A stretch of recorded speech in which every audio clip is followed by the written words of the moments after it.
So if you were here 2 weeks ago, we were going through a couple of the supposed or claimed attributes of God, immutability in particular, and timelessness, and looking at the strongest proof texts that people use to make the claim that this is the biblical view of how God is, that he doesn't change in any way, doesn't even change his mind, and that he exists outside of time, that he doesn't experience things in sequence, but is in some sort of eternal now, where he experiences past, present, and future simultaneously and continuously.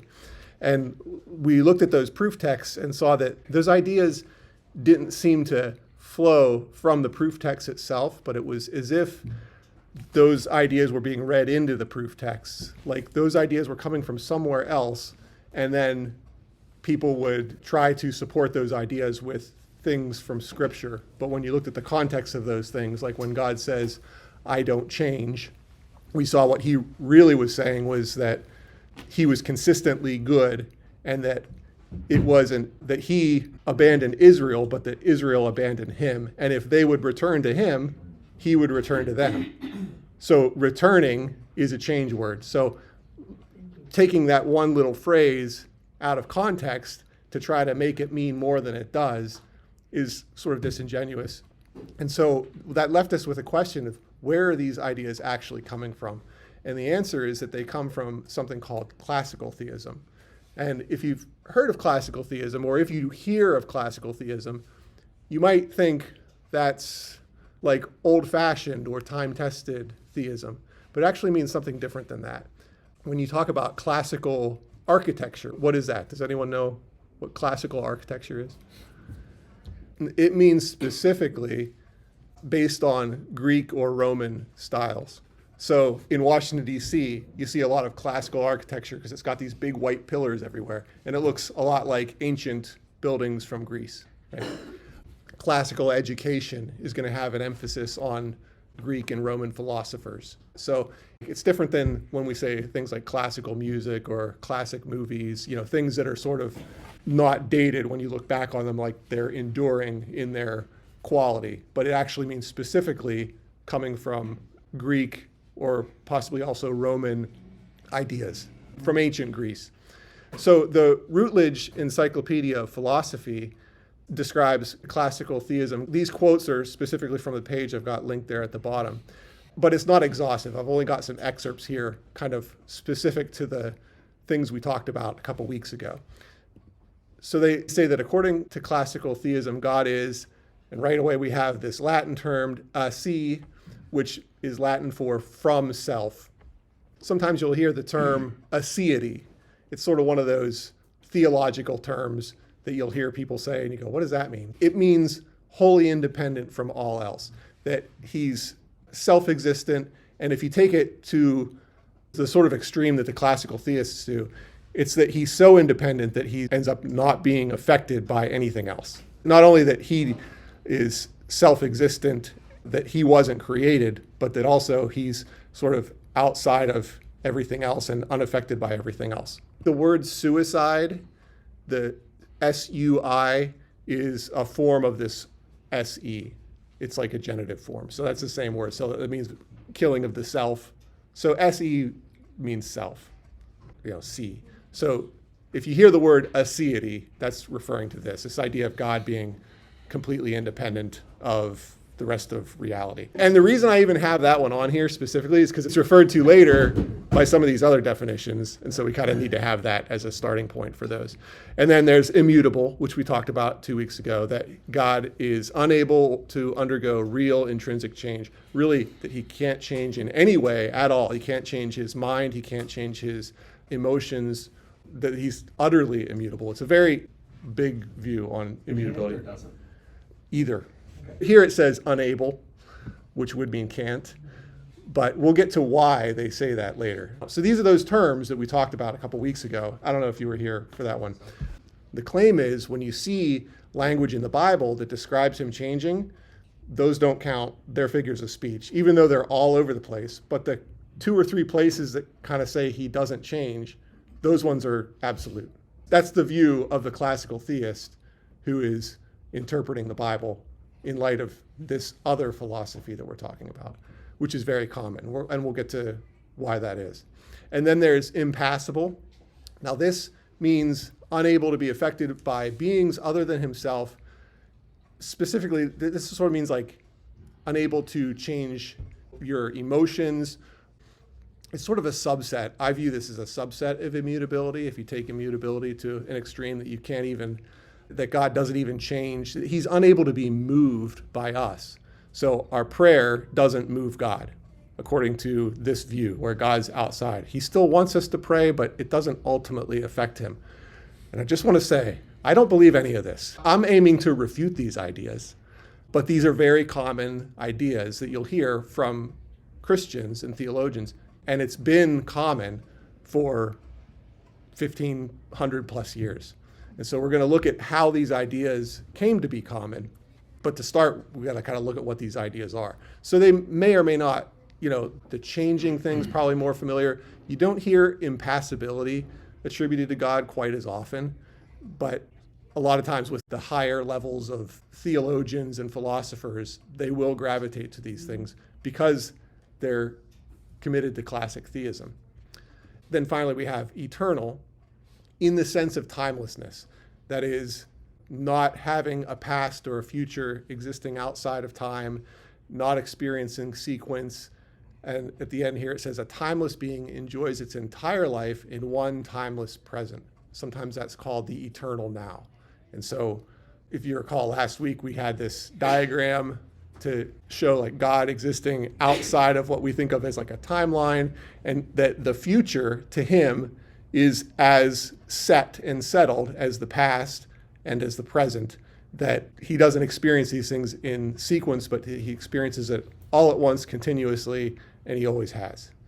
So, and you're saying that's not true? I definitely don't think that's true, but you hear that a lot, right? And so last week, were you here 2 weeks ago? Yes. Last week, we kind of looked at, like, the proof text for this concept was that to God, a day is like 1,000 years, and 1,000 years is like a day. Okay, but that doesn't get you to he doesn't experience sequence, that he's outside of time. But that's the proof text that was used. And so we said, well, where is this idea coming from if the strongest proof text isn't really teaching that? And so today we're looking, this is coming from classical theism. Where does classical theism come from? It starts with Plato and Aristotle, the Greek philosophers. Then their ideas were imported into Christianity by early, not first century, like not the people that wrote the New Testament, but people that came in the second, third, fourth century. Oftentimes, before they became Christians, they already had these ideas, having been taught these ideas from their Greek culture that was popular at the time. So this is according to this Routledge Encyclopedia of Philosophy. So I put these quotes on here just to demonstrate, like, this isn't some idea that I've come up with. This is a common, well-known fact of history, and it's where it gets its name, classical theism, that these concepts come from Plato and Aristotle and the like. And is it because they've been repeated over and over and over that people will believe them? Yes, because when you come to church, you hear people teaching these ideas. They heard it from church when they were younger, and this goes all the way back. We're going to trace how these ideas became so popular among Christians. I just wonder if that was the guy that Neoplaton is. So that, you see the word Plato in the middle? Yeah, I do. If you have Platonic, so this is something that we assign terms in hindsight, looking back in history. Plato lived, say, in the 400s BC, and so Socrates, Plato, Aristotle, that time period is like the Platonist period. And then Middle Platonism would be like the 1st century BC, the 1st century AD. And then Neoplatonism comes more like in the 300s. You're talking about a span of like 700 years of Plato's influence. And so they kind of divide that up into different groups. But it's all kind of the same thing. So it entered into Christianity as early as Irenaeus and Clement of Alexandria. That would be in the 2nd century. That's early, man. Especially Clement was taught directly by John. No, that's Clement of Rome. Oh, yeah, This is a different Clement. You're right. By the way, if you see someone and their last name is of Alexandria, there's a really good chance that they're classical theists, that they're Platonists. And we'll get to why that is in a few minutes. Okay, so Plato was a student of Socrates. He lived in the 4th and 5th century BC. You could say in the 4th century BC. In the 300s BC was when he was an adult, prominently teaching and all that. And then Aristotle was a student of Plato. So those are the two names you hear a lot, right? Socrates, we don't actually have his writings. Everything we kind of know of Socrates comes from Plato. Plato did a lot of writing. He got a lot of publicity though, didn't he? Socrates, yeah, he's well known, but it's sort of like how Jesus didn't write anything, but people who knew Jesus well wrote about what Jesus said. Similarly, the things that we have from Socrates actually come from Plato's writings. Plato wrote extensively. So did Aristotle. Aristotle was a student of Plato. Plato was a student of Socrates. Aristotle also was a tutor of Alexander the Great when Alexander the Great was a teenager. So from the time he was about 13 to 16, he was taught personally by Aristotle. That's where his education came I from. did not know that. Alexander the Great founded Alexandria in 331 BC, and he promoted Hellenization. Greek.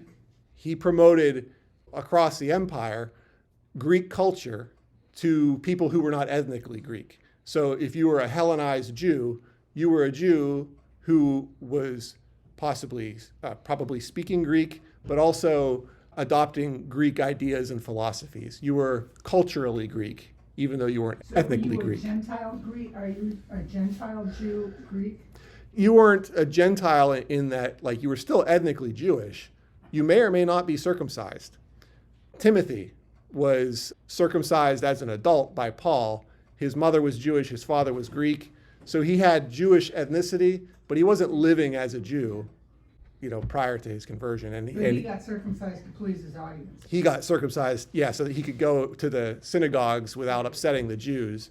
But you read in Acts and things, you'll read mention of the Hellenists, and that's what they're talking about. They're talking about Jews who were culturally Greek. You just said something, he got circumcised so he could go into the temple and, Or the synagogue, yeah. or the synagogue.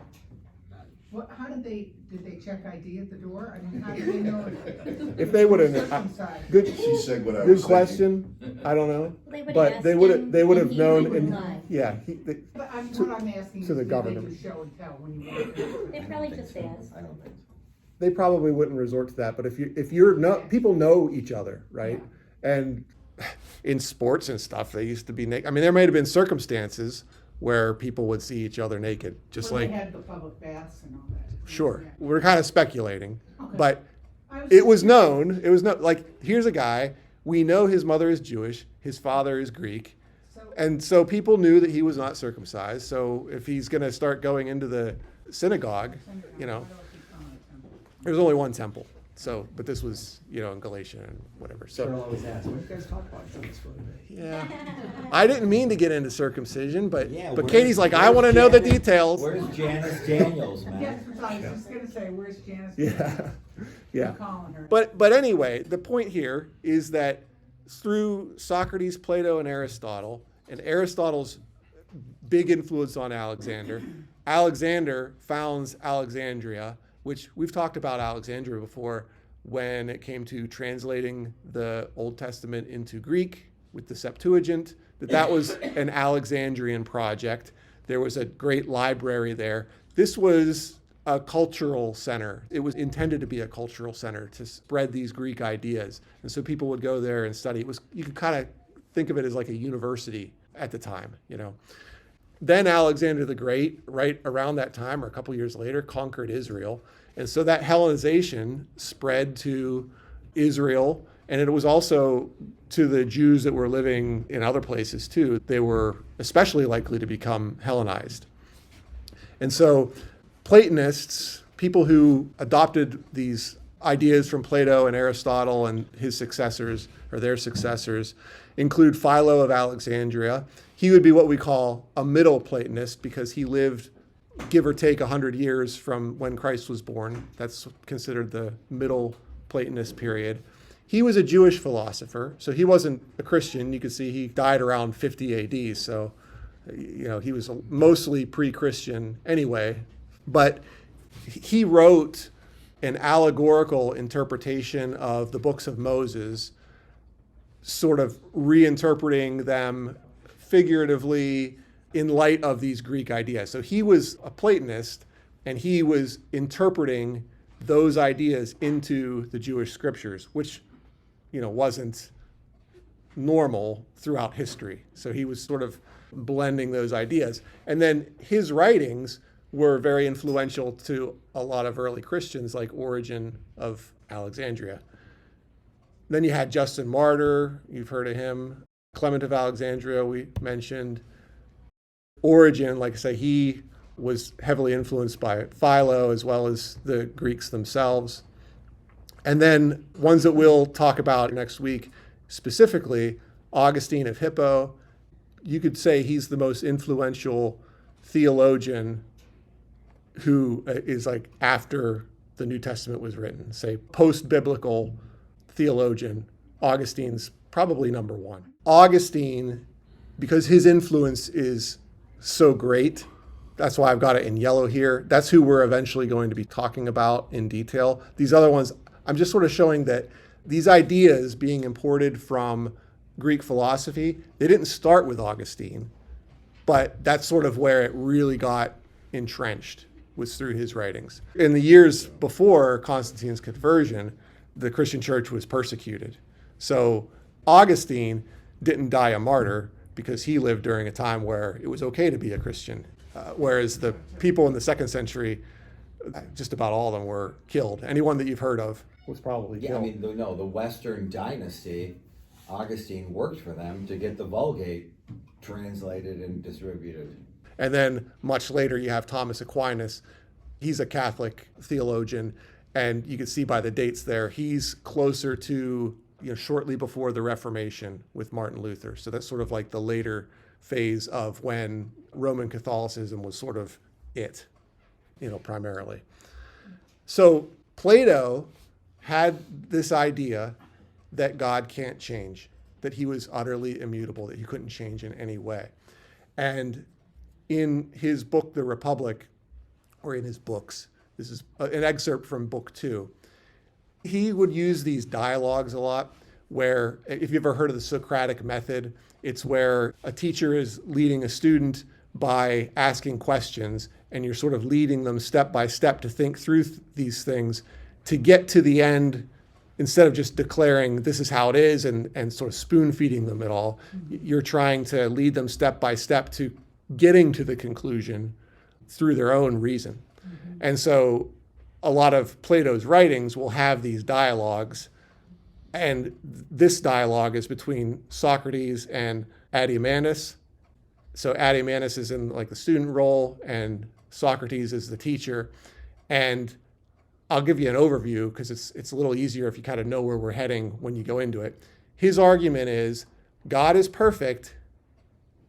He can't change, because if he changes, then he either is becoming more perfect, so he wasn't perfect before, or he's becoming less perfect. And so if he changes, he can't remain perfect, and so he must not change. Now, that's not a great argument, I don't think, and we'll get to why. But I'm going to show you just, we'll read this short dialogue and see his reasoning here. He says, so Socrates starts, he says, "Shall I ask whether God, is he one and the same, immutably fixed in his own proper image?" And the student says, "I cannot answer you without more thought." "Well," I said, "but if we suppose a change in anything, that change must be caused either by the thing itself or by some other thing." So a change is either caused internally or from some external thing, right? Those are those are the two possibilities. If there is a change, you either change yourself or something else changed you. And the student says, "Most certainly. And things which are at their best are least liable to be altered or discomposed. For example, when healthiest and strongest, the human frame is least liable to be affected by meats or drinks, like things are going to make you sick, right? If you're healthy and robust, you're going to be less apt to be, get indigestion and things like that. and that the plant, when it's at its fullest vigor, suffers least from winds and heat of the sun, right? So they're strong, they're less likely to be influenced from external forces. And the student says, of course, he says, and will not the bravest and wisest soul be least confused or deranged by any external influence? So if you're very wise, then someone's unlikely to be able to corrupt your ideas, right? You're going to be less likely to be, if you say, influenced by your knuckleheaded friends, because you're going to be kind of shielded against that. True. And the same principle, as I should suppose, applies to all composite things, all things that are put together. Furniture, houses, garments. When good and well made, they are least altered by time and circumstances, right? A well-made piece of clothing doesn't wear out as quickly as something that's made poorly, right? Very true. Okay. Feudal oak versus IKEA. Then everything which is good, whether made by art or nature or both, is least liable to suffer change from without, from something external. Yes, true. But surely God and the things of God are in every way perfect. Yes, of course they are. Then he can hardly be compelled by any external influence to take many shapes. He cannot. But may he change or transform himself? What about internal changes? Clearly, that must be the case if he is changed at all. And will he then change himself for the better and fairer, or for the worse and more unsightly? Well, if he change at all, he can only change for the worse, for we cannot suppose him to be deficient either in virtue or beauty. So he's already perfect, so any change is going to be a downward change, right? Very true, Adamantus, but then would anyone, whether God or man, desire to make himself worse? Impossible. Then it is impossible that God should ever be willing to change, being, as it is supposed, the fairest and best that is conceivable. Every God remains absolutely and forever in his own form. That necessarily follows, he said, in my judgment.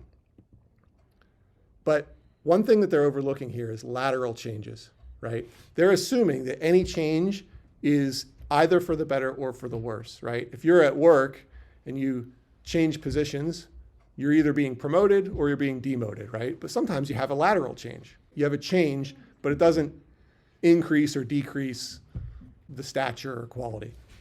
And also, when it comes to the idea of being perfect, what about a perfect clock? Does a perfect clock change? Yes. If it doesn't, it's a broken clock, right? So some things, in order to be perfect, must change, right? So, but he's overlooking these sorts of things. What about a perfect river or a perfect ocean? Like they're constantly changing, right? The flowing of the river, it's continuously, from any moment to the next, it's changing. But you could still have like the best possible river, whatever that is, would be standing in the changing. same spot, but you're not drinking the same water twice. Yeah, because right. it's changing. Or how about a perfect seed, right? Or any plant, right? If it's perfect, it's growing, it's changing continuously. Something like a seed, if it never changes, it could be dormant or it could be dead, you know?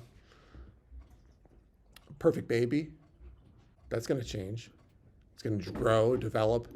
All babies are perfect. Yeah, but all babies change. And really, that would apply to any living being. Pretty good. Right? Anything that's living, you would think, as we know it, right? Living things change. And that's a normal and healthy and good thing. They're able to change. And things that are living that don't change, you might call dead. Okay? I think that's sort of a fundamental flaw. And he said something about conceivable, right? The fairest and best that is conceivable. A lot of these Greek philosophies spend a lot of time on what is the greatest that we could imagine, and that must be what is, right? So it's just like if we can think it, if we can imagine some sort of greatness, some level of greatness, then that by necessity is what is true. And that's a little misguided too. We're better off getting our ideas about what God is like from what he has revealed than from imagining things and thinking that God must conform to our perception, our conception of what perfect is. Okay, so Aristotle If you ever heard God referred to as the unmoved mover, that idea comes from Aristotle and his work's called Metaphysics, which was, meta kind of means beyond. So you had the physical world, and then you had that which is sort of beyond physics that he's talking about here. So this is a quote from Book 11, Part 1. But again, the science we are looking for must not be supposed to deal with the causes which have been mentioned in the physics, for it does not deal with the final cause. For that is the nature of the good, and this is found in the field of action and movement. And it is the first mover, for that is the nature of the end. But in the case of things unmovable, there is nothing that moved them first. So they're saying everything that moves is moved by something else, but you take that back, eventually you get to the original source. You could say God is the unmoved mover. And when we're talking about movement here, we're not simply talking about locomotion, like moving physical location, but really any change. So in On the Soul, another one of his works, he lays this out. He says there are 4 species of movement: locomotion, which is sort of like changing location; alteration, so change in general is synonymous with moving; diminution, getting smaller; growth, getting bigger. So really, when he's talking about movement, he's really talking about change in general. Change of location, change in size, any kind of change, really. In another section of Metaphysics, he says, if then God is always in a good state, in which we sometimes are, this compels us to wonder. And if in a better, this compels it even more. And God is in a better state. So God's above us and perfect. And life also belongs to God, for the actuality of thought is life, and God is that actuality, and God's self-dependent actuality is life, most good and eternal. Now, when I hear words like actuality getting thrown around, my eyes kind of glaze over. But unfortunately, that's how these guys write. It feels But like they're dissecting the frog. Yeah, that highlighted phrase, God's self-dependent actuality, that's another way of saying that asi that we talked about earlier, that he's independent of all else, he's self-existent. So actuality, you could sort of say reality or existence. So this is talking about his independent existence. So this is just another way of saying that idea that we saw on that first slide about asi. This is a concept Aristotle talked about, that So why he's, don't they just stick with that instead of asi, well, because then you could use the word like aseity. I mean, is it any better if people went around and say self-dependent actuality? I mean, these are highfalutin. Yeah, but look how much time it's taken to get there with these guys. So, Katie, if I came in here and I said, here's what the Greeks said, I could be misrepresenting them, right? And so I'm telling you what they said, but I'm also providing the source code. Oh, no, I'm Yeah. saying, these guys, it seemed like they were in competition with one another. No, they aren't. I mean, Aristotle is I'm Plato's student. Okay. And so he's expanding on ideas that Plato laid out. This idea, so Plato said, God is perfect, something that's perfect can't change, therefore God can't change in any way whatsoever. And Aristotle is reiterating that. He's saying that God is independent of everything else, he can't be affected by anything else. Yeah, I And- guess and what I'm he's saying eternal. is, why didn't he just stick with what Plato was saying instead of putting his own spin on it? Well, I mean, he's putting things in his own words. He could have just quoted Plato, but some of these things he's building on too. So he does say that God is a living being, eternal, most good, so that life and duration continuous and eternal belong to God. Now, this is where he's not quite there yet with timelessness. He's talking about duration at this point. Whereas we had read people who promote the idea of God being timeless, they say he doesn't experience duration or sequence, that he's just simply is. Unless you're talking about duration in that way, that he just stays the same, but there's no sequence. But that he's they kind of say that he's like outside of the whole realm of time altogether, whatever that means. And are they talking about the Jewish God? They're talking about their conception of God because they're not Jews, but they still recognize, like you saw where Plato made reference to gods, plural, but they reasoned that there must have been some supreme God, and they're coming to conclusions on what that God must be like based on their reason.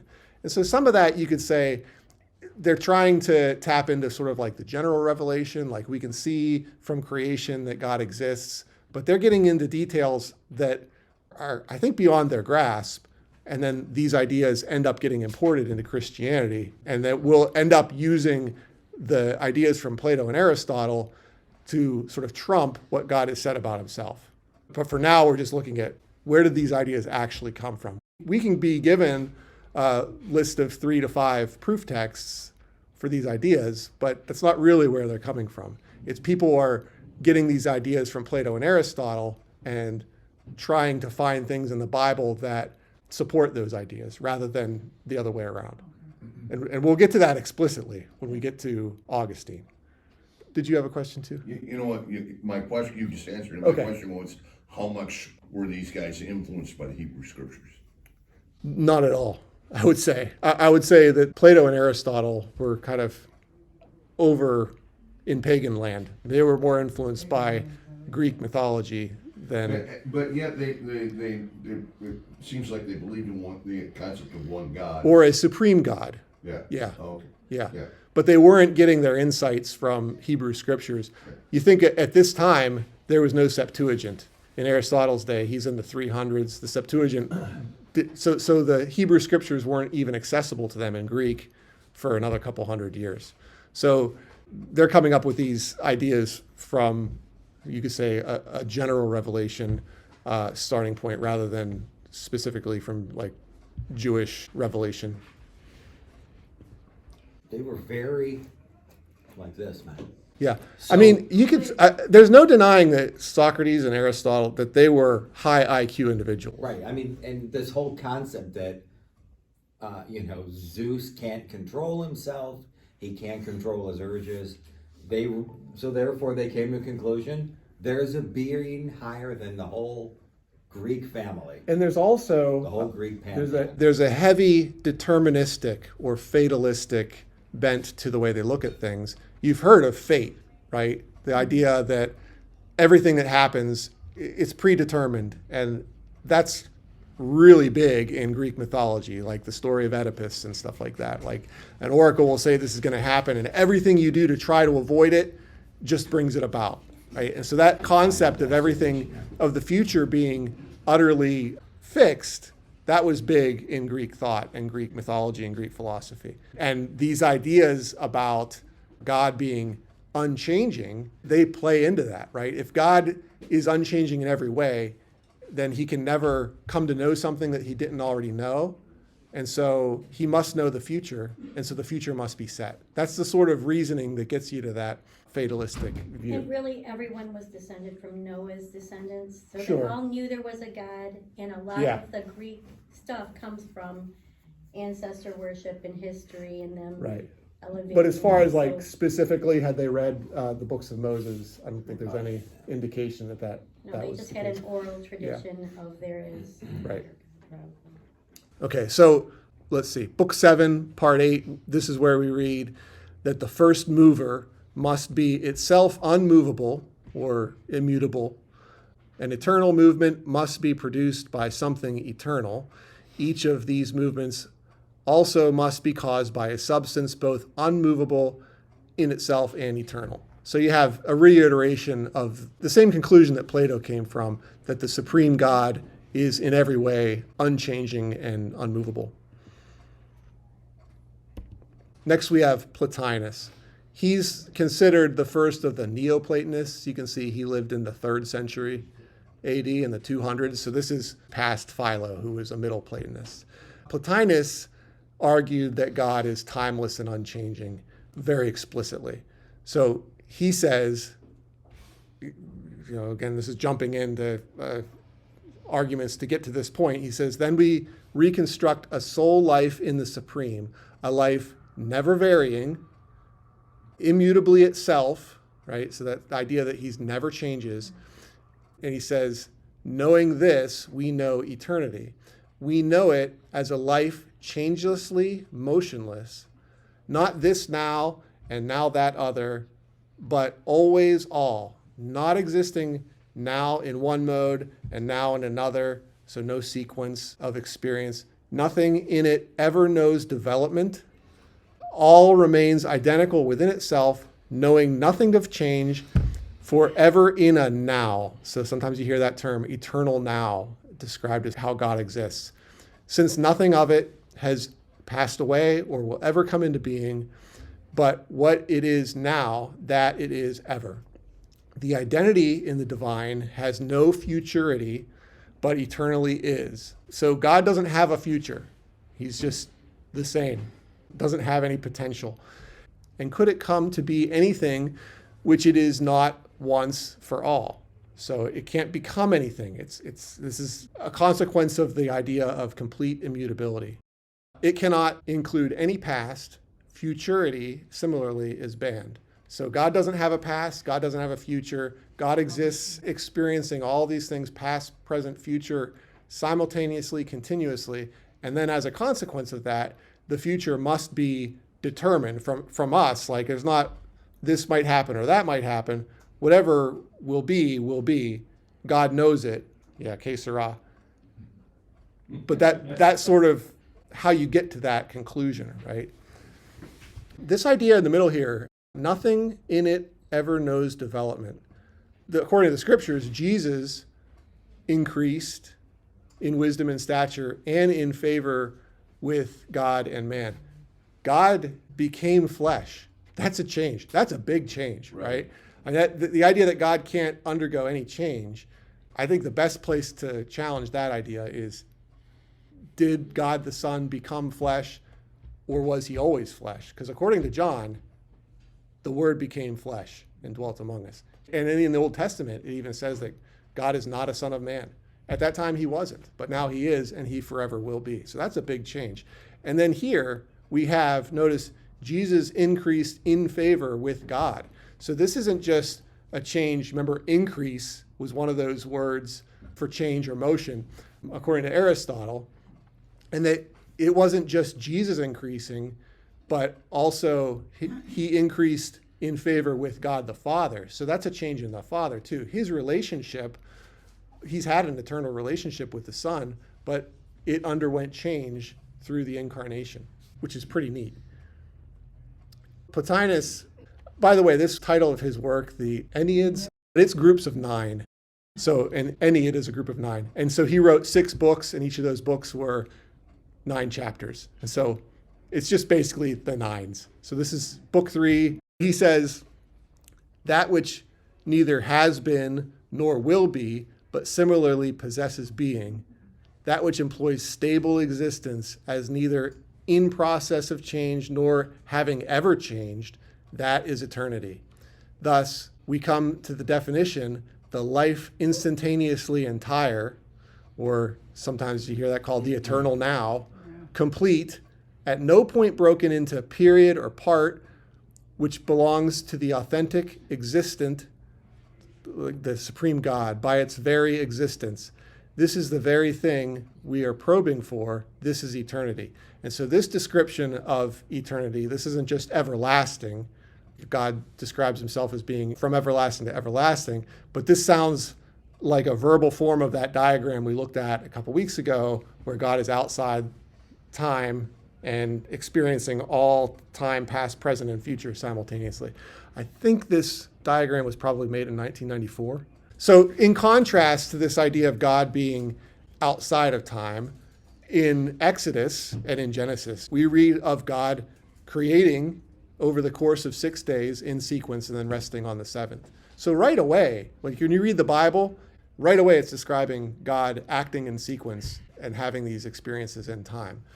And then in Revelation, at the end of the Bible, John describes God as him who is and who was and is to come. So he's not eternally now, but he existed in the past eternally, and he will exist in the future eternally. You have the popular idea, and then you have the traditional idea. This is similar to when things are passed off as science now, but they're not really science, but they're like a worldview. And then you'll have people that want to synthesize the popular ideas of the day with the scripture, and they'll interpret the scripture in light of what's popular. That's sort of what's going on here with Plato, Aristotle. Those types of philosophies were very popular, and if you were educated, that's what you were taught, right? And what we're going to see next week when we look especially at Augustine was he went into it, when he would read the scriptures, he'd say, well, this stuff is absurd because I know how things really are from studying Plato, and this doesn't describe the way God is described by Plato at all. This is like childish stuff in the Bible, like God's responding to people and getting angry. That's not what God's like. God never changes. And then he was instructed, no, what you have to do is read this allegorically, interpret it through a lens of Plato and Aristotle. And then he's like, oh, wow, this is great. But he knew when he read the scripture objectively, he saw, well, this isn't describing God in the way that the classics described him. And so he had to kind of force But fit. the good news is that the Vulgate, he never corrupted the Vulgate. He didn't change scripture. He didn't But- change but- scripture. But who did these guys worship? They had all these gods, the Greek people. Deification of self and philosophies, just all sorts of logic sitting around. Yeah, and Plato did articulate a lot of what is still recognized as rules of logic, like non-contradiction and things like that. And that was really good. And so this will be next week. Notice the title slide. This is Augustine, and he's reading the Bible, and he has his Platonist lenses on. Looking at the Bible So through that'll- Greek that'll be philosophy, next week. rose-colored glasses. Wow.